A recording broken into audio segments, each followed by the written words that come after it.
Jsme zde pro vás již 5 měsíců. Bylo vydáno již 10 zpravodajství. Jsme vaše rájecká televize. Jsme Rájec TV. Vážení diváci, právě sledujete jubilejní 10. vydání zpráv nezávislé internetové televize Rájec TV. Vysílání vás bude provázet Milan Hricil.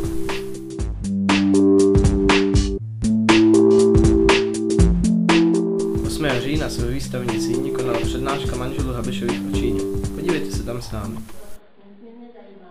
V rámci celorepublikové akce Týden knihoven se i v naší knihovně konalo velké množství akcí především pro děti.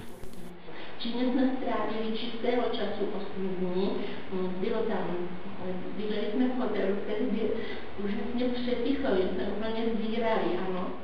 Já říkám, mě tady nějak podivně dobře, ale říkám, to je ono.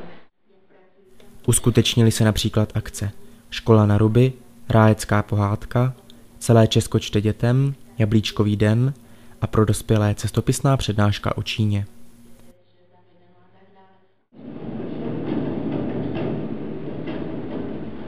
Z Bubnové věže se díváme na starou výstavku, na chutníky, které postupně mizejí. Kde ta Číňanka předcvičovala cviky, které se dají sedět cvičit, aby jsme se rozhejbali, aby jsme jaksi zdravě vykročili do života. No.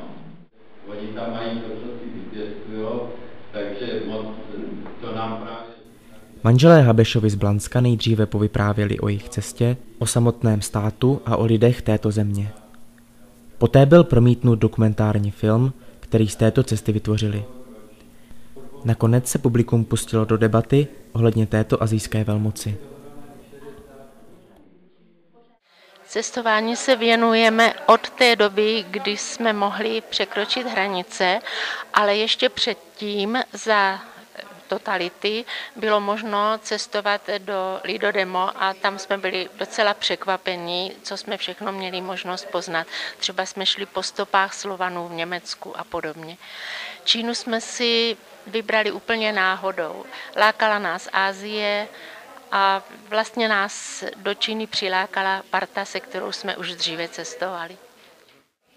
No, hlavně je to úplně o něčem jiném než Evropa, protože ty rozměry a všechno je mimo naše normální chápání. Pak nás tam překvapila ten jejich rozvoj, který je obrovský a o kterém se ani tak nemluví a neví, ale je to skutečně nepředstavitelné, co se za pár roků dá vlastně vybudovat. No a pak nás překvapila péče o ty památky, protože spousta věcí, které tam byly, tak byly za kulturní revoluce zničené, vlastně 90 nebo víc procent. A oni dokázali za několik let zas ty hlavní věci v Pekinu i v těch dalších historických městech dát do pořádku.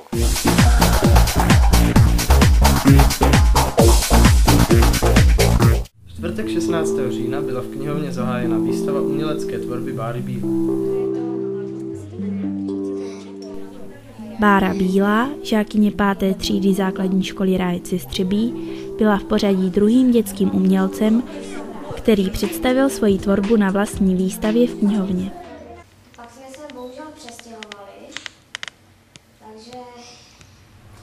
Vlastně ztratila jsi ty kamarády, který jsi tam měla kamarád. A tady v Rájci žiju tak už 2,5 roku, zhruba 3. Další technika, kterou podle mě všichni znáte, je tato foukací. To, že jsme tady dávali ty korálky, no a tak vlastně to vypadá jako takové nějaké indiánské tričko. Tohle to zase není savo, ale vypadá to tak, na to jsem si taky udělala šablonky. Bára si výstavu sama uvedla a zejména mladému publiku prezentovala své výrobky představující hlavně batikovaná trička s využitím netradičních metod jako voskování, savování a batikování. Výstava potrvá do 30. října.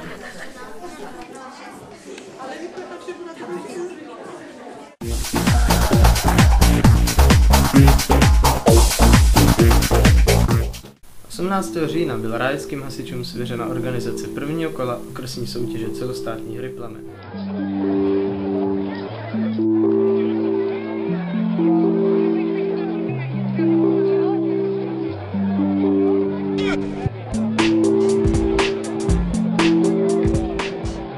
Tuto soutěž pořádalo okresní sdružení hasičů z Blanska.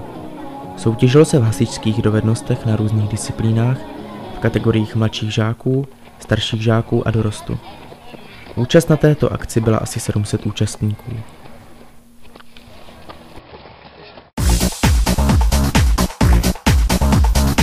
Od 17. října je v knihovně ke zhlédnutí výstava fotografií 3 autorů. O co přesně se jedná, se dozvíte v následujícím příspěvku. V 18 hodin byla uvedena vůbec první vernisáž letošního podzimu. Svoje fotografie zde představila trojice fotografů Dagmar Sochorová, Miroslav Jedlička a Vratislav Nechuta. Fotografujete převážně třeba krajiny nebo nějak přírodní motivy nebo? Převážně přírodní motivy, struktury, vojaši jsou zase pro mě inspirativně pro mé věci, tapisérie, ale klidně fotila jsem divadlo, představení, ale spíš ta příroda.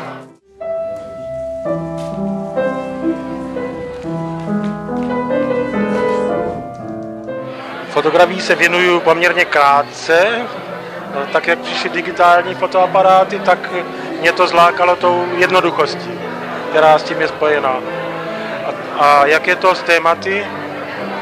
Já fotím všecko, protože digitální fotoaparát to umožňuje. Tam člověk klidně může vypráskat 500 fotek za odpoledne a pak se z toho vždycky dá něco vybrat. Jejich tvorba zachycuje zejména okolí Rájce a Moravského krasu. O kulturní vložku se hned v úvodu postarali hrou na klavír žákyně základní umělecké školy. Expozice je k vidění do 30. října ve výstavní síni Městské knihovny. Tak s tím jsem začínal. To znamená, byl to pionýr za 50 korun a byl jsem malý kluk, snad mě bylo 7 roků, 8 roků začal jsem s fotografií. Věnoval jsem se, potom jsem se nevěnoval teda chviličku, jako kluk jsem se to naučil, jenom vyvolávat fotky, pak jsem kolem 22 let začal chodit do fotoklubu a do 30 let jsem usilovně, měl jsem několik výstav a podobně. Pak jsem přestal fotografovat a teď jsem se k tomu vrátil. A chtěl bych to dělat naplno. Mě zajímá atmosféra, mě zajímá prostředí, mě zajímají lidé, něco. Já nosím foťák vlastně i v tramvaji, jako jo, protože když něco vidím, tak hned to napotím. Jako. Ale pak se k tomu vracím. Já to musím několikrát k tomu přijít a podívat se na to a prostě podívat se na to ze všech úhlů. V měsíci listopadu vás zveme do Městské knihovny na výstavu Ernesta Šimíka Dřevořezby, figurální řezba a dřevěné plastiky. Pan Šimík je autorem, který pochází z Vyškovska, ale narodil se na Slovensku a ve své dílně tvoří krásné věci z přírodních materiálů. V oddělení pro děti proběhne také jedna výstava, tentokrát to budou 2 sestry, Anička a Evička Mrázkový a pro svou výstavu si vybrali název Vyrábíme po celý rok. Tato výstava začne 13. listopadu ve čtvrtek v 15 hodin. A ještě tady máme jednu výzvu pro všechny děti.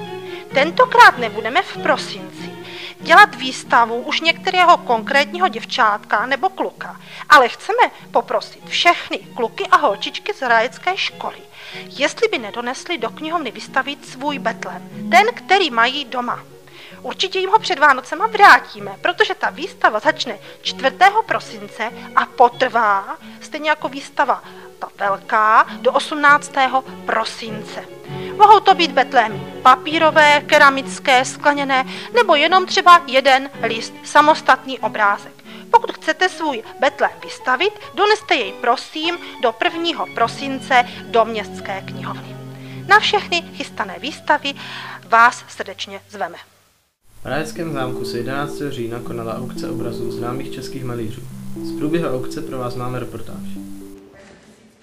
Aukce obrazů byla pořádána oblastní charitou Blansko ve spolupráci s Antiqui Art Aukce SRO.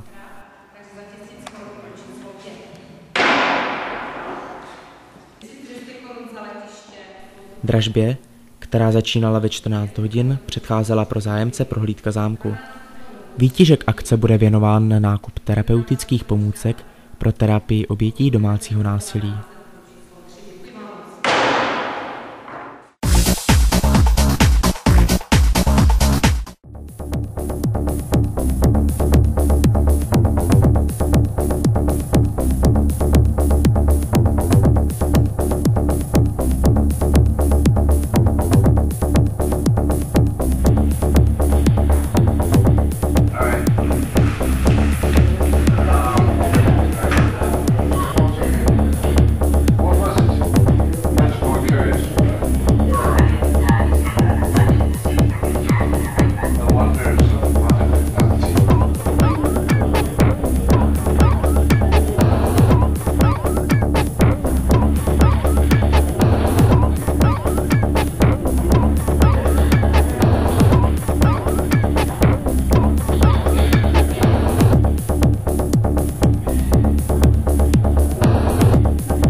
Přední síň městského úřadu hostila 16. října druhý podzimní koncert klubu Přátel hudby. Tentokrát se představilo Artemis Trio. Klavírní trio Artemis ve složení housle, violončelo a klavír vzniklo v roce 1995 a od té doby získalo na hudebním poli mnoho ocenění.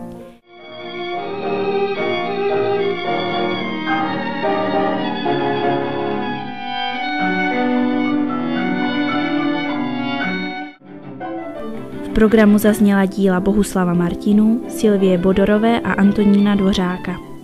Po přestávce, kde bylo pro přítomné připraveno pohoštění, se slova ujala emeritní tajemnice nadace Leoše Janáčka, doktorka Němcová, aby připomněla výročí 140 let od narození rájeckého rodáka, varhaníka a hudebního skladatele Cyrila Metoděje Hrazdiry. Následoval poslech ukázek skladeb, které Hrazděra dirigoval. Poté klavírista Petr Hála zahrál 2 Hrazdírovy skladby.